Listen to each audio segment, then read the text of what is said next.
Year 1897 में। इस time पे इंडिया और कनाडा दोनों ब्रिटिशर्स के कंट्रोल में थे और दोनों ब्रिटिशर्स की कॉलोनी थे। अब लेकिन क्योंकि कनाडा में गोरे थे तो ब्रिटिशर्स जिस तरीके से इंडियंस को ट्रीट करते थे उस तरीके से कनाडा के लोगों को नहीं करते थे। इंडिया के कंपैरेटिवली कनाडा में लोग काफी हद तक फ्री थे और कनाडा का जो डेवलपमेंट भी था वो इंडिया से ज्यादा हो रहा था। तो होता क्या है कि 22 जून 1897 को यूके के अंदर क्वीन विक्टोरिया की डायमंड जुबली सेलिब्रेट होनी थी और जो ब्रिटिश आर्मी थी उसमें सिख रेजिमेंट भी थी जिसको रिसालदार मेजर केसूर सिंह लीड करते थे। तो ये जो क्वीन विक्टोरिया की डायमंड जुबली सेलिब्रेट होनी थी इसके लिए ये डिसाइड हुआ कि ये जो ब्रिटिश आर्मी है इसमें से ये जो सिख रेजिमेंट है ये भी शामिल होगी। अब वहां शिप से जाना था और क्योंकि बाकी कंट्रीज के जो सोल्जर्स थे वो भी शिप में थे तो लौटते टाइम आर्मी को वैनकूवर कनाडा से होते हुए वापस आना था। तो मई 1897 को ये लोग निकलते हैं, 22 जून को सेलिब्रेशन अटेंड करते हैं और ये उस टाइम की सेरेमनी की फोटो है। और जब ये सेलिब्रेशन खत्म हो जाता है तो इसके बाद ये लोग वैनकूवर जो कि कनाडा में है वहां पहुंचते हैं। अब सिख रेजिमेंट में जितने भी थे इंक्लूडिंग केसूर सिंह उनको कनाडा काफी पसंद आया और वापस आने के बाद उन्होंने अपनी कम्युनिटी में कनाडा के बारे में बहुत लोगों को बताया कि कैसे वहां पे लोग रहते हैं, वहां क्या क्या अपॉर्चुनिटीज हैं,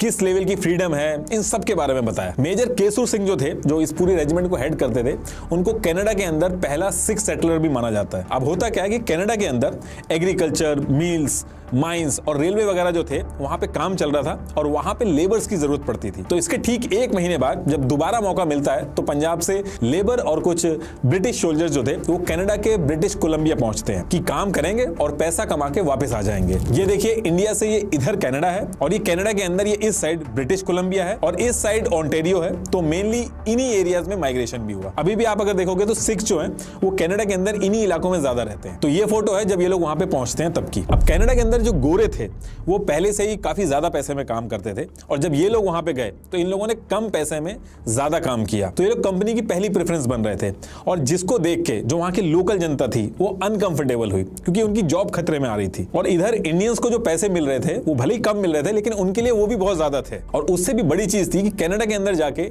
इंडियंस जो थे वो पहली बार उन्होंने इंडिपेंडेंस फील की और देखा कि फ्री रहकर काम करना कैसा होता है क्योंकि इंडिया के अंदर वो इस तरीके से काम नहीं कर पा रहे थे। ये लोग कनाडा से काम करके वापस पंजाब पहुंचते हैं तो पंजाब के एरिया में बात फैलने लगी कि कनाडा के अंदर बहुत सारी अपॉर्चुनिटी हैं, वहां कमाने के रास्ते बहुत ज्यादा हैं और यहां से पैसे भी ज्यादा मिल रहे हैं, फ्रीडम भी ज्यादा है। जिन घरों से सिख कनाडा गए थे धीरे धीरे पैसे आने की वजह से वो घर जो थे वो आगे बढ़ने लगे थे।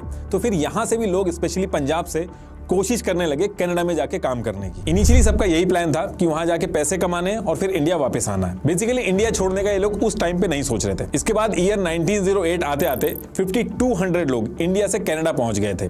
इसमें 90% सिख थे। ये ईयर वाइज डेटा है, ऐसे पहुंचे थे। अब देखिए जो सिख यहाँ से जाके वहां पे पैसा कमा रहे थे, वहां पे जाके काम कर रहे थे कम पैसे में, तो इसकी वजह से लोकल लोगों को कम प्रेफरेंस मिल रही थी और ये चीज उनको पसंद नहीं आ रही थी। तो इस पूरी चीज को वहां की जो मीडिया थी उसने नाम दिया हिंदू इन्वेजन। वहां के जो लोकल लोग थे वो जितने भी ब्राउन कलर के लोग थे उनको हिंदू ही बोलते थे, चाहे वो सिख हो या फिर किसी और कम्युनिटी के हो। अगर ब्राउन है तो उनको हिंदू ही बोलते थे। और जो लोकल लोग थे जब इनकी वोटिंग की बात चल रही थी तो उसको भी बंद करा दिया था। ये उस टाइम का आर्टिकल है। लेकिन एक चीज थी कि वहां जाने के बाद भी जितने भी सिख थे उन्होंने अपने कल्चर को नहीं छोड़ा। जैसे वो पंजाबी में बात करते थे, इंडिया का जो पंजाब था उनसे कनेक्टेड रहते थे। उन्होंने अपने पैसे इकट्ठे करके गुरुद्वारे भी खोले और चाहे किसी भी कंट्री का आदमी हो सबके लिए लंगर खुला था। वहां पे वो लोग बड़ी जॉब्स नहीं करते थे, छोटी जॉब ही करते थे। लेकिन उसके बाद भी जैसे इंडिया में गुरुद्वारे चलते थे वैसे ही चलवाए। पहला गुरुद्वारा 1905 में खुला, उसके बाद दूसरा जो गुरुद्वारा खुला था वो 1908 में खुला था। और ये जो गुरुद्वारे खुले थे इसकी वजह से पूरी सिख कम्युनिटी कनेक्टेड थी। सब लोग यहाँ पे प्रेयर के टाइम पे मिलते थे और कोई इंडिया से भी आता था तो उसके लिए आराम रहता था, उसको तुरंत जॉब ढूंढने का प्रेशर नहीं रहता था,